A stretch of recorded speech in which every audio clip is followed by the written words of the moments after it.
the Lieutenant Colonel, Subsection Commander of Polygraph KZN Forensic Science Laboratory, KZN, who has sent us an email to explain the two documents.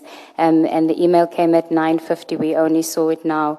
It says, the test was conducted by Captain Nell. All polygraph tests are subjected to two quality reviews. The first is the technical review during the polygraph process after the polygraph charts are generated. During this process, the result was a DI, deception indicated. The polygraph result was communicated to the examinee during the post-test interview. The results on the summary were obtained after the tests were done. This is in relation to the first report. Later, during the administrative review process, the reviewer went through all documents and found that the polygraph examiner had made serious errors during the polygraph examination process. Reviewer's report is attached, which is the unsigned one. We will see if it is the signed one now. A non-conformance was opened and investigated against the polygraph examiner.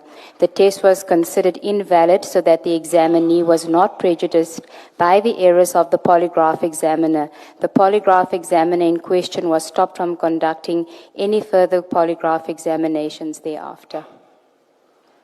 So, effectively, the warrant officer was exonerated? He was, Chair. All right. That probably means all of those tests were... This relates only to him, yes, but yes, we will, before all the other witnesses come, we will have to do the same exercise, Chair. Thank you. Yeah, thank you.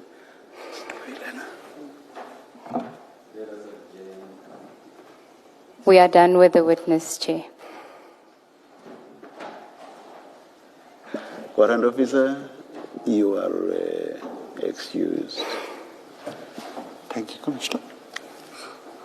Thank you very, very much for your testimony. And at least I'm happy that we are at the point where we are adjourning. I see that you are emotional, so